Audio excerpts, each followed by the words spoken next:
Fuck you, dog. That's my water. Oh, sorry.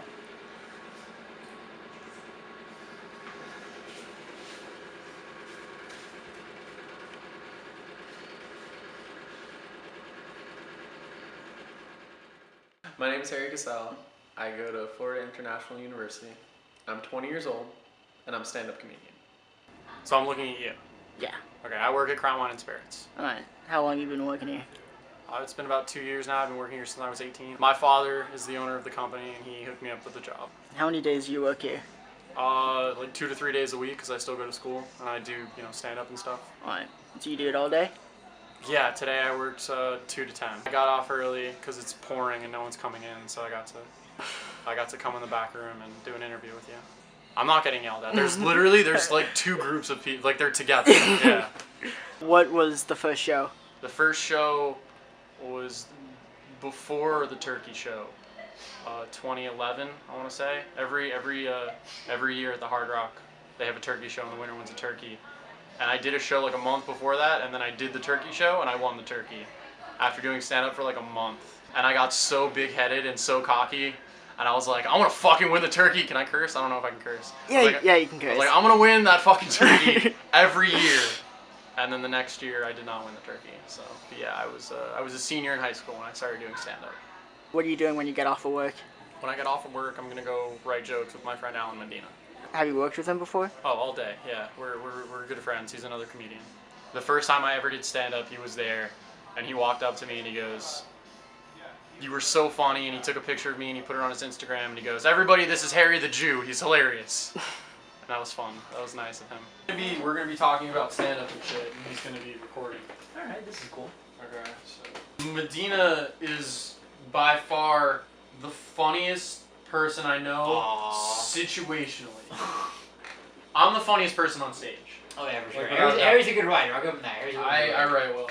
Medina's written with me before. He knows that my writing process is I'm always right and everyone else is stupid. Thursday, I'll hang out with you. Tony Rock is going to be at FIU, BBC campus, and the lady, Yeah, I'm doing that show. You're doing that show? Yeah, I'm opening. This is one of the coolest moments that happened to me. She walked up to me, and she said, she was like, "Hey, you're Harry." And I was like, "Yeah." And she was like, "You put videos of yourself doing stand-up on the internet." I was like, 2 for 2. And she goes, "How would you like to do stand-up on this campus in April?" I was like, "Yeah, for sure, that would be dope." She's like, "Yeah, we're gonna be opening there. You're gonna be opening for a very famous person." And I said, "Yeah." I was like, "Could I know who it is?" And she goes, "Yeah, it's Bill Rock, right?" No, it's Tony Rock. But she was like, "It's gonna be Tony Rock." And sarcastically, like as sarcastically as I could have said, I was like, "Oh, is that Chris Rock's brother?" And she goes, "Yes." And Luke, I don't know if you know this. Medina, I'm sure I've told you this. I grew up listening to Chris Rock, and he's basically the reason I want to do stand-up comedy. I like a lot of comedy, man. I watch comedy a lot. I like Louis C.K., Hannibal Buress, Moshe Kasher, Alan Medina. That's fun, right? I said his name. He's in the documentary. I like that black kid with the camo pants that's in your class. His name's Mike, right? Hey, Mike. Camo pants. That's how I know him. I like Chris Rock. Brother. When I was in the 5th grade, I watched Chris Rock, and I'd seen stand-up before, but I'd never seen Chris Rock. And I thought it was the most amazing thing in the whole world, and I loved it.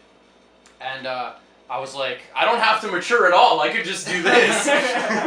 And I thought it was the most amazing thing ever. And when they told me that I was going to do stand-up with Chris Rock's brother, I was like excited adjacent. Like I was like... Why'd you start telling jokes? Because I am fucking hilarious. Okay. Yeah. Any other reason? I don't know, man. Why do you want to make movies? Because you're terrible at it and you have a passion. Ouch. Yeah. So I guess we're the same. Yeah. No, re-ask the question. I'll answer it again. I don't know, Luke. Why does a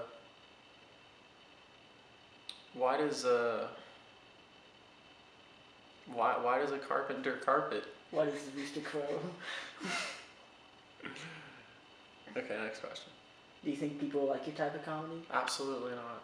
I it's a lot of what I do is observational, but a lot of it's awkward because I'm like an awkward person. So like people hear things and they're just like, oh, that's weird. And like people don't want that. People want to hear things that are funny. But I usually get laughs and applause, which is the objective, right? But fuck, I gotta call her. What the hell? Yeah, hit that up for me because I'm supposed to be doing that. Look for that Thursday. I'm opening up with the Wikipedia joke. I'm telling jokes about how my parents got divorced. I have one about sororities and frats. Then I go from the sororities and frats and I tell jokes about if I was in them, what I would do. Then I tell a Jewish joke. Then I tell jokes about college sports. Then I do an impression. Then I tell the story about the time my car got struck by lightning. I make fun of Kim Kardashian. I talk about Pokemon. And then I talk about how much I got bullied as a child. That's my set. You're right, 20 minutes, but that thing says 10. Yeah. So I don't know what she wants. Evening. Really? Because she was like, I wrote to her like 2 days ago, and I said, you want 10 minutes, right? And she goes, actually, if you could do 15 or 20, I'd really appreciate it. It'd be a big help. And I was like, for sure. So I wrote 20 minutes, and now she's like, oh, you're doing 10 minutes. And it's like, fuck. It's like, it would have been so easy for her to have been like, yes, 10 minutes. It would have been the easiest thing in the world for me to say, I'm going to do 10 minutes, right? And for her to say, yes, absolutely. She inconvenienced me. That was very not nice of her. I don't even want to do my set anymore. So how you feeling? I'm feeling alright, and you? Pretty good. Good. No, like, how you really feeling? Oh, I mean, I'm a little bummed that she cut my set, especially after I asked her if she wanted 10 minutes, and she told me she wanted me to do extra time, and she cut it. I'm upset. Yeah, looking forward to it. So, I'll text you? Looking forward to talking to you. You're cute. Bye. Who is that? What? Come on. I gotta call my mom now because she doesn't know how to get here. Put this on speaker for you guys at home. Only a crazy person would call you 100 times, tell you they're lost, and then not answer the phone. You have reached the voicemail. Do you think that you can make this your career? I think it'd be difficult,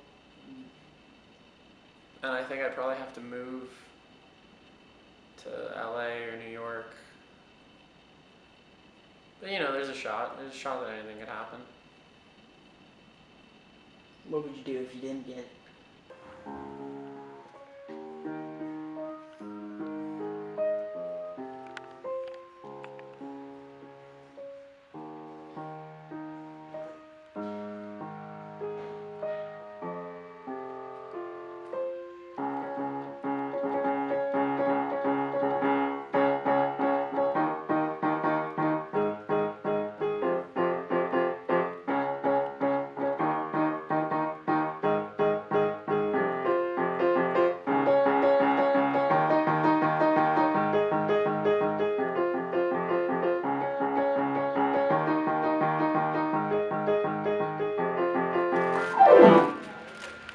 The poopy.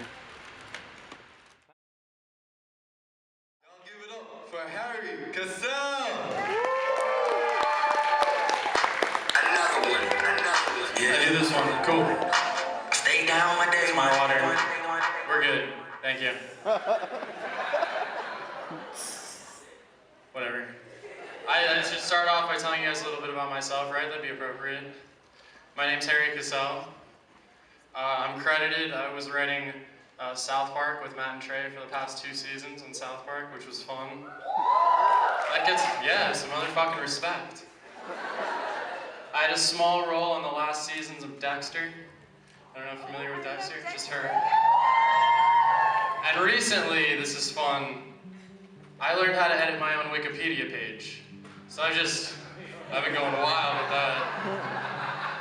I love that. I tell that on a college campus. famous, they're like open source coding. I do that in a bar, they're like, exactly. If I didn't become, I'd still like to do comedy. I would still like go to open mics and stuff like that, even if I was like a person with a job and stuff. Because I know like a bunch of the other comedians around here, they have like families and stuff, and they go like I know a guy, he like tucks his daughter into bed and then he like goes to do shows. So I'd still like doing comedy even if I wasn't like the most famous person in all of the world. So that's cool. Because even if I don't grow up and be like famous, I would always love doing what I do now, which I would go to some open mic nights, I tell jokes, I love it. No, I'm just kidding. You're gonna be famous. We're all gonna be famous, and everyone watching this is gonna be famous. You're all famous. Me and my secrets keep me alone. Nothing to believe in. No reason to try.